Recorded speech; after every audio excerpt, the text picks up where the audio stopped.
सुबह वो उठी तो वो जा चुका था। उसने दुपट्टा बांधा और काम में जुट गई। वो फ्लैट बज़ाहिर तो साफ दिखा था उसे, लेकिन था नहीं। सारा सामान घर के दराजों अलमारियों में छुपाया गया था कि घर साफ दिखे। उसने सब निकाल कर कूड़े का एक थैला बना डाला और अब उसकी कमर की हालत नाजुक थी। शाम के 7 बजे उसने सारा फ्लैट सिवाय उसके कमरे के चमका डाला था। उसने उस कमरे में जाना मुनासिब ना समझा। यही वजह थी कि उसके दरवाजे के पास भी वो नहीं। सुबह उसने किचन में मौजूद डबल रोटी के 2 पीस खाए थे। अब उसकी भूख से जान निकल रही थी, लेकिन घर में खाने को कुछ था ही नहीं। वो बार बार पानी पीकर खुद को तसल्ली देती कि शायद वो आता सामान ले आए। शाम 8:30 बजे उसकी वापसी हुई। साफ घर को देखते उसके दिल पर अच्छा तासुर पड़ा। उसने खाने का शॉपर किचन में रखा तो उसकी भूख फिर से चमक उठी। खाना निकालो, मैं फ्रेश होकर आता हूँ। वो अपने कमरे में चला गया। कुछ देर पहले जो उस पर अच्छा तासुर पड़ा था वो पल में ज़ाइल हुआ। लड़की, वो चीखा था।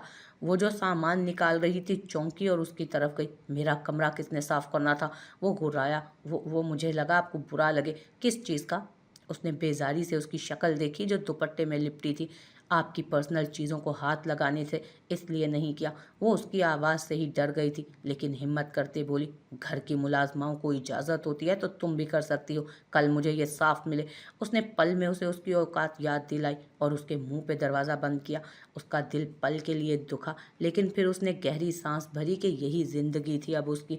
लेकिन अब वो महफूज थी। वो कैसा भी था, कम अज़ कम उसके साथ हद में रहा था, ना ज़्यादा बात की थी। उसके लिए यही बाइस राहत बात थी। उसने सामान निकाला जिसमें एक टिन और बिरयानी का एक बड़ा डब्बा था। तो क्या वो उसके लिए कुछ नहीं लाया? उसने फ्रेश होते उससे खाना मंगवा लिया था, तो वो लेकर आई और वहीं खड़ी हो गई। उसने खाना शुरू किया तो वो वापस किचन में आकर स्टूल पर बैठ गई। भूख अब बर्दाश्त से बाहर हो रही थी। अब पानी भी उसे राहत ना दे अब पानी भी उसे राहत नहीं दे सका था। वो वहीं बैठी अपनी किस्मत को सोचती रही। अपने घर में उसे कभी भी सारे दिन के लिए भूखा तो नहीं रहना पड़ा था। वो उठकर चला गया तो वो उसके बर्तन उठाने गई। टिन खाली था, लेकिन बिरयानी की प्लेट में कुछ बिरयानी बाकी थी। उसकी प्लेट के हालात काफ़ी बुरे थे। उसकी झूठी हड्डियां उसमें मिक्स पड़ी थीं। उसका इस्तेमाल शुदा टिशू भी उन्हीं चावलों में फेंका गया था। वो फौरन किचन में लेकर आई प्लेट और टिशू और हड्डियां निकालते वहीं स्टूल पर बैठी उसका बचा खाने लगी, क्योंकि अब अगर वो कुछ ना खाती तो शायद बेहोश हो जाती। उस 6-7 निवालों से उसे कुछ तो आसरा हो जाता ना। वो जल्दी जल्दी खाती, 2 गिलास पानी के साथ उंडेल चुकी थी। वो जो उसे चाय का कहने आया था उसे देखकर चौंका, जो उसका झूठा तेजी से खा रही थी। उसने पहली बार किसी को झूठा खाते देखा था। लड़की, उसने पुकारा तो वो चौंकी और झट से पहले रुकी। सॉरी, वो मैं, लिस्ट बना दो, कल घर का सामान आ जाएगा। वो कहता बिना चाय का कहे निकल गया कि शायद चाय का सामान भी ना हो तो उसे शर्मिंदा होना पड़े। वहाँ वो शर्मिंदगी के समंदर में गिर गई। उसने प्लेट धोकर रखी और वापस अपनी चाय पनाह की तरफ चली गई कि अब खाना खाते थकावट से उसे उसे फौरन नींद आ जाती। उसने आंखें मूंदे खुद को जिंदगी में आने वाली नई जंगों के लिए तैयार किया था। उस टीचर के साथ जो कुछ हुआ वो अलग कहानी थी। दुरेद ने बिना शौकत यज़दानी को बताए उसका हाल बिगाड़ दिया था। लेकिन अब रुबाब को पढ़ाई को वक्त नहीं दिया जा रहा था। वो पढ़ाई में इतनी अच्छी नहीं थी, लेकिन उसे पढ़ने का बेहद शौक था। दुरेद उसे पढ़ाता, लेकिन मसरूफ़ होने की वजह से उसे बमुश्किल वक्त निकाल पाता उसके लिए। और अब वो अपने बाप के साथ काम सीखने जाता था। सब उसके बाप का कहना था कि वो अभी से बेहतर तरीके से समझ जाएगा। ये जिम्मेदारियां उसे मज़ीद संजीदा बना रही थी। उसका बाप एक ईमानदार पुलिस ऑफिसर था, लेकिन इस शोबे में कहाँ ईमानदार लोगों की ज़रूरत थी।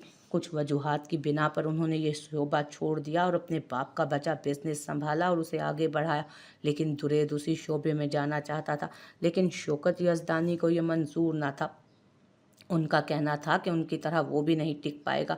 इन करप्ट इदारों और लोगों में हाथ डालना मुमकिन बात नहीं थी कोई। यही वजह थी कि वो उसे ज़बरदस्ती अपने बिजनेस साइट पर लेकर जाते, लेकिन दुरेद पर तो जुनून सवार था। यही वजह थी कि वो उनसे मुख्तलिफ केसेस के मुतालिक पूछा करता। रात डिनर पर वो बैठे खाने में मसरूफ़ थे कि शौकत यज़दानी ने रुबाब का उतरा चेहरा देखा। रोई, रूबी क्या हुआ? उन्होंने उसके सर पर हाथ रखते हुए कहा। उसने नम आंखें उठाकर देखा। दुरेद और शौकत यज़दानी को परेशानी लाहक हुई। वो ऐसे रोया नहीं करती थी। दुरेद ने फ़ौरन खाना छोड़ा और उसके पास उठकर आया। आज मेरा टेस्ट था और 10 में से आई गेट 5 मार्क्स, उसने सूसू करते हुए कहा। दुरेद, मुझे तो समझ नहीं आती बैठे बैठे क्या सोच आई कि तुमने ट्यूटर निकाल दिया। अब के वो नाराज़ हुए। बस बाबा, बाहर के लोगों पर एतबार नहीं कर सकता मैं, इसलिए निकाल दिया। इसका हल मेरे पास है ना, बासित पढ़ाया करेगा आपसे रूबी को। उसने कुछ मिनट सोचते हुए कहा कि अपने बाप को वो असल वजह बताना नहीं चाहता था। क्या बताता? कि वो अपनी बहन की हिफाजत करने में चूक गया था, जो उसके लिए बाइसे नदामत था। अच्छा अच्छा, बासित पढ़ाएगा, फिर तो अच्छा है। काफ़ी ज़हीन और सुलझा हुआ बच्चा है, तो बेटा कल से ही बुलवा लो उसे, उन्होंने कहा। जी हाँ, कल से आ जाएगा, उसने माथे से पसीना साफ करते कहा कि अभी उसे बासित से भी पूछना था। रूबी ने पुरसकून होते निवाला तोड़ा, उसे बासित बहुत अच्छा लगा था। खाने के बाद दुरेद ने फ़ौरन जाकर बासित को फ़ोन किया था। यार, तेरी मदद की ज़रूरत है। हाँ बोल, क्या हुआ? दूसरी तरफ से आवाज़ उभरी। मुझे उम्मीद है तू मना नहीं करेगा, दुरेद ने संजीदगी से कहा। बोल तो। अब क्यों इतना बढ़ा के बोल रहा है? कल से तू रुबाब को पढ़ाने आएगा? ओके, और इनकार तो मैं बिल्कुल नहीं सुनूंगा। पर मैं कैसे और क्यों? मैंने बाबा के सामने तेरा नाम ले लिया है, अब इनकार की कोई गुंजाइश नहीं है, उसने मान से कहा। ठीक है, अब तूने नाम ले लिया है तो शर्मिंदा तो नहीं होने दूंगा ना तुझे। बासित की बात सुनते उसके चेहरे पर मुस्कान बिखरी।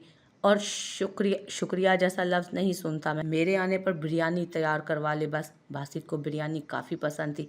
चल ठीक है, दुरेद ने कहते मुस्कुराकर फ़ोन रखा। बासित ज़िया ने उसे शर्मिंदा नहीं होने दिया था, उसकी बात को मान बख्शा था। ये दोस्ती न जाने ऐसी दोस्ती रहने वाली थी या नहीं। कल सब बदलने वाला था यकीनन। अगले दिन उसने यूनिवर्सिटी आते ही टाइम टेबल का पता करके उसे नोट किया था कि फिर किसी से मदद ना लेनी पड़े। उसे वो दोनों शक्लें दोबारा नहीं देखनी थी, और फिर उसने ऐसे ही किया। जहाँ कहीं उसे वो दोनों शक्लें नज़र आती वो रास्ता बदल लेती। कासिम ने तो नोट नहीं किया था क्योंकि वो आजकल किसी नए शिकार की तलाश में था, लेकिन तबरेज़ शाह ने ज़रूर नोट किया था। अभी भी वो कैफ़े में एक कोने में बैठा था कि वो उसे अंदर आती दिखाई दी। उसने तबरेज़ शाह को नहीं देखा था, इसलिए सामने वाली मेज़ पर जाकर बैठ गई। उसने फ़ोन निकालते अगली जमात का वक्त देखा, जो घंटे बाद होनी थी, क्योंकि ये वाला लेक्चर फ्री था। आज सुबह नाश्ता नहीं करके आई थी, इसलिए वो सैंडविच लेने के लिए उठी। तबरेज़ शाह के दिमाग ने तेज़ी से काम करना शुरू कर दिया, लेकिन इससे पहले कि वो सोचता, उसकी तवज्जो का मरकज़ कोई और बना। हाय एम सारा, सारा भट्ट, उस मॉडर्न लड़की ने अपना तारुफ करवाया। वो भी मन्नत के सेशन में आई थी। किसी सियासी जमात से मुंसलिक चेयरमैन की बेटी थी। यहाँ आते उसने एक नाम लड़कियों के मुंह से सुना था, और वो था तबरेज़ शाह। तबरेज़ शाह को देखकर उसने दिल में ये बात मान ली थी कि मर्द वाकई कितने खूबसूरत होते हैं। पहली नज़र में उसने तबरेज़ शाह को पाने का सोचा। क्या मैं आपको जानता हूँ? वो सीधा होकर बैठा, आईब्रो उचकाते संजीदगी से इस्तफसार किया। नहीं, लेकिन जान जाओगे, वो चहकी।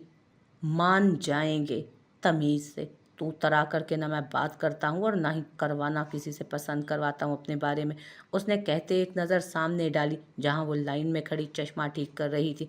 उसने ना सही, लेकिन तबरेज़ शाह की तेज़ नज़र ने कुछ महसूस ज़रूर कर लिया था। ओह सॉरी, आइंदा ध्यान रखूंगी, उस लड़की ने आगे कर्ल किए बालों को अपनी उंगली पर लपेटते हुए कहा। उसने बिना उसकी तरफ देखे सामने के मंजर पर नज़र डालते मेज़ खिसकाया और करोफर से खड़े हुए चादर कंधे पर फेंकी। सारा ने दिल थामा। अपनी इतनी बेइज्जती को उसने इग्नोर ही किया था, जो आम बात नहीं थी, लेकिन सामने वाला शख्स भी तो आम ना था। वो वहीं बैठी फ़ोन पर किसी को ये सब बताने लगी। तब तक वो जा चुका था। वो जो लाइन में खड़ी हुई थी, उसे अपनी कमर पर हल्की सी हलचल महसूस हुई। हाल वो नमाज पढ़कर अपने कमरे में वापस आ गई थी। दवा लेते उसने बिस्तर पर लेटे आंखें मूंदी थी। जिंदगी कैसे कैसे इम्तहान ले रही थी उससे। उसने थक कर आंखें मूंदी। नींद की वादियाँ जल्दी उस पर मेहरबान हो जाया करती थी, क्योंकि रेगुलर दवा के साथ अब वो नींद की गोलियां भी लेती थी। अगर वो नींद की गोली ना लेती तो पहरों उसकी आंखें नींद के लिए तरसती सुर्ख हो जाती थी। उसका सर फटने लगता था।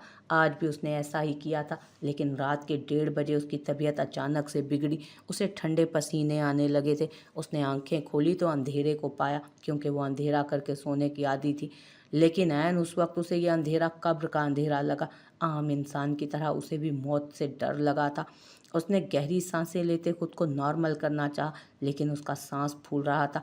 उसने उठना चाहा, लेकिन सर बुरी तरह से घूम रहा था। अभी 2 ही साल तो हुए थे उससे अलहदगी को।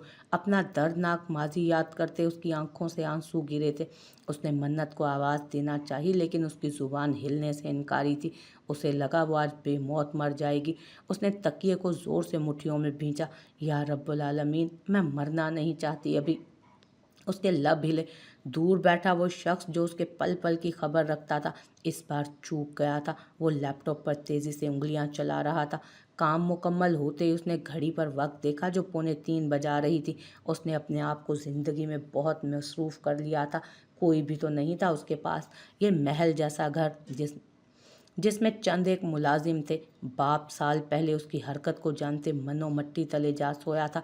बहन अपने घर थी और जिसे होना चाहिए था वो। उसका ख्याल आते ही उसने अपने फ़ोन से कनेक्टेड उसके कमरे के कैमरे की फुटेज खोली। अगला मंजर देखते उसने कंफर्टर हटाया। उसका लैपटॉप फर्श पर गिरा था, जिसकी स्क्रीन भी सलामत ना बची। वो स्लीपर्स पहनता भागा था, गाड़ी की चाबी लिए। उसके घर से उसका फ्लैट आधे घंटे की मुसाफत पर था, जो उसने 10 मिनट में तय कर लिया। वो उसे छोड़ने वापस आया था। उसके घर से कुछ दूर गाड़ी रोकते उसे देखा, जो कांपते हाथों से उंगलियों को मरोड़ रही थी। शायद डर खत्म करने का एक नया तरीका उसने ईजाद किया था। अब रुखसती की बात पर तुम्हारा सर हाँ में हिलना चाहिए, ओके? बासित ने उसे कहा, लेकिन वह सुन ही कहाँ रही थी।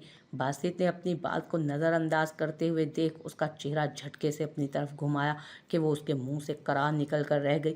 मेरी बात को अगली बार नज़रअंदाज करने की गलती हरगिज़ मत करना रुबाब बासित ज़िया। और अभी वो और कुछ कहता कि उसकी साइड का शीशा खटखटाया गया। एक बच्चा फूलों के गजरे लिए खड़ा था। उसने शीशा नीचे किया तो वो बच्चा उससे गजरे खरीदने की जिद करने लगा। उसने उस बच्चे को देखते ही खरीद लिए थे गजरे। पैसे देखते बच्चे के चेहरे पर मुस्कुराहट उभरी थी। बच्चा जा चुका था, लेकिन रुबाब ने तब भी सर न उठाया। गजरों की खुशबू नथनों में जाते ही उसने गहरा सांस भरा और उसकी तरफ देखा, जो उसी को देख रहा था। कैसे अचानक रिश्ता बदल गया था, लेकिन क्या ये रिश्ता ज़्यादा देर चलता? उसने खुद से सवाल किया तो लर्जी। तुम्हारे लिए नहीं है ये, और ना हो सकते हैं। उसको दूंगा जो सच में इसकी हकदार है, बासित ज़िया ने कहा तो उसने झटके से सर उठाकर उसे देखा। उसकी आंखों की मांद पड़ती चमक को वो कैसे महसूस ना करता। जाओ, मैंने कहा है, मैंने कहा है। उसने कहते सीट से टेक लगाई कि उसे जलील करने का कोई मौका नहीं छोड़ना था उसने। और फिर वो आधा घंटा ऐसे ही बैठे रहे। उसकी तो नहीं, लेकिन रुबाब की कमर ऐसे शल बैठे रहने से अकड़ गई। वो जो आंखें मूंदे समझ बैठा था कि वो अपने घर के कमरे में बैठा है। उसकी सिसकी सुनकर आंखें खोली, नजरें उससे जा टकराई। जिसकी आंखों से आंसू निकलते उसका चेहरा भिगो रहे थे। क्या मुसीबत पड़ गई है अब? वो बेजारी से बोला, मुझे जाना है। उसने हिचकियों के दरमियान कहा, ओके, ले जाता हूँ। यही मुंह से फूट देती, पहले ऐसे बच्चों की तरह रोना डालने की क्या ज़रूरत थी? इतनी बात बोलने से तो जैसे इतनी बात पहले बोलने से तो जैसे छोड़ आए थे। उसने दिल में सोचा, सिर्फ सोचा ही, क्योंकि बोलने की हिम्मत नहीं रखती थी वो। बासित ने उसे घर के गेट पर ही गाड़ी रोकी और लॉक खोले। रुबाब ने फौरन दरवाजे के हैंडल पर हाथ रखा। मुझसे इजाज़त ली? रुबाब ने थकी नज़र से उसे देखा तो वो थमा। ओके जाओ, लेकिन ये लो। उसने उसके हाथ थामे तो रुबाब ने उसकी तरफ देखा, जो उसके हाथों में गजरे पहना रहा था। पहले तो उसने, खैर, वो शख्स उसकी समझ में वैसे ही नहीं आता था। उसके हाथ खाली देखकर वो चौंका, कुछ मिसिंग था। माजी पहली बार उसने नज़रअंदाज किया था, लेकिन दूसरी बार उसने मुड़ कर देखा। पीछे वाला लड़का आम से अंदाज में फ़ोन पर लगा था। तीसरी बार उसने मुड़ते पीछे वाले को बिना देखे थप्पड़ लगाया था कि वो किसी के हाथ की हरकत अपनी पुष्प पर अच्छे से महसूस कर सकती थी। सामने मौजूद शख्स को देखते उसका हाथ कांपा था। तबरेज़ शाह की सुर्ख आंखों को देखते उसने इर्द गिर्द देखा, जहाँ सब उन्हीं ही देख रहे थे। तबरेज़ शाह को देखते बहुत से लोगों ने थूक निकला था। उस लड़की की मुतवक्को हालत सोचकर तबरेज़ शाह ने उसका हाथ थामा और घसीटता हुआ वहाँ से ले गया। वो जो हालात समझने की कोशिशों में हलकान हो रही थी, उसके साथ खींचती चली गई। तबरेज़ शाह उसे घसीटता उसी बेसमेंट में लाया और झटके से उसे छोड़ा कि वो गिरते गिरते बची। हाथ कैसे उठाया तुमने? वो बोला नहीं, धाड़ा था कि वो सहम गई। बोलो। वो गलती से, आपको नहीं। उसने कहते हाथों की लर्जिश को काबू करना चाहा। अपनी सज़ा खुद बताओ लड़की, क्योंकि जो मैं सोच रहा हूँ वो तो शायद तुम सुनकर ही बेहोश हो जाओ। I am sorry. देखें, देखना नहीं है मुझे कुछ भी। जल्दी बको अपने मुंह से अपनी सज़ा। वो ज़ख्मी शेर की तरह घुर्राया। मैं सबके सामने माफ़ी मांग लूँगी। बस? और क्या करूँ? वापस जाओ, उस लड़के के मुंह पर थप्पड़ लगाओ, दोनों गालों पर, और आइंदा जब भी मैं बुलाऊंगा तुम फौरन आओगी। ये सज़ा है तुम्हारी। नहीं, तुम्हारे पास दूसरा ऑप्शन नहीं है मिस मन्नत वकार। नहीं तो एक रात अकेली इस बेसमेंट में गुजारो। मैं तुम्हें यहाँ किसी भी कमरे में बंद करके जाऊंगा, तो जब तक मैं ना निकालूं तुम यहाँ से जा नहीं पाओगी। वो बेजारी से कहता मुस्कुराया। उसके इरादे सुनते ही वो जी जान से कांपी थी। उसकी हिम्मत के नज़ारे वो देख चुकी थी। वैसे भी गलती उसकी थी। ऐसे में जख्मी शेर को ललकारना अपनी जान को खुद ही मुश्किल में डालने के बराबर था। जल्दी बताओ, मेरे पास वक्त नहीं है तुम जैसियों के लिए। उसने झटके से अपनी शाल को कंधे पर दरुस्त करते करोफर से कहा, मुझे मंजूर है। यही तुम्हारे हक में बेहतर है। चलो अब। भाग कर जाते उसने गेट खोला। उसके घर की चाबी उसने बनवा रखी थी और उसके कमरे की तरफ गया। मन्नत भी दवाइयों के जेरे असर थी। उस घर में दो औरतें थीं, दोनों अलग अलग दुखों की मारी। उसने उसके कमरे का दरवाज़ा तेज़ी से खोला और उसके पास गया। वो बेहोश थी। जिसने उसे उस घर की जिम्मेदारी पर रखा था। उसने रुबाइशा को बाहों में उठाया, जिसका चेहरा और जिस्म पसीने में भीगे हुए थे क्योंकि बत्ती नहीं थी वहाँ। उसने उसके चेहरे से पसीना अपने हाथों से साफ किया। वो जो उससे दूर था, उसकी खातिर आज उसे इस हालत में देखते उल्टे पांव दौड़ा आया था। उसके बाल पसीने से गले पर चिपके हुए थे। उसने हाथ से सब साफ किया और उसे गोद में उठाए बाहर लेकर निकला। गाड़ी अस्पताल जाकर रोकी। उसके चेहरे के तासुरात तने हुए। नाइट ड्यूटी पर मौजूद नर्सिस की टांगें कांपी थी। डॉक्टर्स कहाँ हैं? सर, नाइट ड्यूटी पर एक ही डॉक्टर हैं, वो अपने कैबिन में आराम। नर्स ने बताया। बुला कर लाओ साले को। यहाँ आराम करने आए हैं? अवाम मर जाए, ये अंदर आराम ही करते रह जाएंगे। हुकूमत पैसा किस लिए दे रही है तुम लोगों को? वो चीखा था। वहाँ का अमला भी अब चौकन्ना हो गया था। दुरेद यजदानी को कौन नहीं जानता था? वो सरकारी अस्पताल था। आधे मरीज नीचे बिस्तर डाले खांस रहे थे तो आधे बेंचों पर औंधे पड़े थे। उसे यही अस्पताल करीब मिला था, लेकिन यहाँ के हालात देखते उसे नए सिरे से गुस्सा आया था। उसने प्राइवेट वार्ड में उसको लेटाया और नंबर मिलाया। मेरे जाने के 10 मिनट बाद यहाँ मीडिया आना चाहिए। इस वक्त के तमाम डॉक्टर्स पर पर्चा करवाओ और भारी जुर्माना भी। वार्ड्स को साफ करवाओ और मरीजों को वहां मुंतकिल करो। उसने फौरन हुक्म सादिर किया। पहले वो ऐसा कहाँ हुआ करता था। ये सब उस शख्सियत ने किया था जो सामने बेसुध पड़ी थी। अपने डॉक्टर को बोलो अपने सालों की डिग्री को ज़ाया नहीं करना चाहता तो 2 सेकंड से पहले यहाँ पहुँचे। उसने कहा था तो डॉक्टर अगले ही मिनट वहाँ मौजूद उसका चेकअप कर रहा था। ये भारी मिकदार में दवा ले रही हैं जो इनके लिए काफ़ी नुकसानदेह है। कुछ दवाएं तो इनको लेनी ही नहीं चाहिए जो ये बाकायदगी से खा रही हैं। दवा की ओवरडोज की वजह से इनकी तबीयत खराब हुई है। उसने डरते सब बारी बारी बताया। हल बताओ, इनकी दवा को मुख्तसर करें। जो मैं लिख कर दे रहा हूँ सिर्फ वही, एक भी गोली ऊपर नहीं। डॉक्टर ने उसे लिख कर पर्ची थमाई थी। आज सारी रात में ये तमाम मरीज देखो। आज रात मतलब आज ही रात, नहीं तो सुबह तुम्हारी डिग्री के बावजूद तुम्हें अस्पताल में नौकरी नहीं देगा कोई। उसे हैरत थी। सरकारी अस्पताल के हालात को देखकर वो पावर रखता था, इसलिए उसकी बीवी को चेक किया गया। नहीं तो वो भी यूं ही सड़कों पर रुलता या प्राइवेट अस्पतालों की फीस भरता आम आवाम की तरह। उसके निकलते ही मीडिया वहां पहुंच चुका था। बाकी का काम कल पर डालते वो उसे अपने घर ले आया था। जानता था वो सुबह से पहले नहीं जागने वाली, और सुबह होने से पहले उसे वापस उसके जागने से पहले वो वहां छोड़कर आना था उसे। तब तक के लिए वो उसे अपने बिस्तर पर लिटाए पास बैठा। उसे देखा जिसका चेहरा मुरझा चुका था। रुबाइशा हक, जिंदगी भर अपने गुनाह पर पशेमान रहूंगा मैं, लेकिन तुम माफ़ नहीं करोगी। मेरा वजूद तुम्हारी रूह का ख्वाहिशमंद है। सुनने में मुझे का खेस लगेगा, लेकिन हकीकत यही है। जागते सोते खुद से करीब देखने की तुम्हें करीब देखने की ख्वाहिश की है दिल ने, लेकिन अब यह नामुमकिन सा लगता है। शायद जब ये सांसें इस जिस्म का साथ छोड़ दें तो तुम मुझे माफ़ कर दो, हकीकत जान जाओ।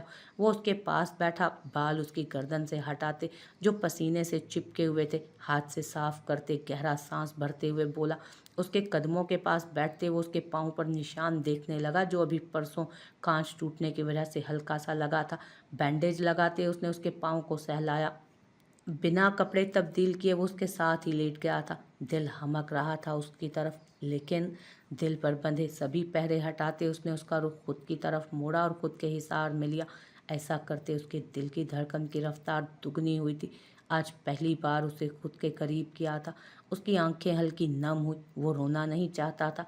अफ़सोस होता है मुझे खुद पर, बेहद अफ़सोस कि मैं सब कुछ होते हुए भी खाली हाथ हूँ। तुम्हारे पास होने का एहसास ही मेरे दिल को लरज़ा रहा है कि आँख खोलूँगा तो तुम नहीं होगी मेरे पास, मेरे साथ। क्यों? मैं ही क्यों?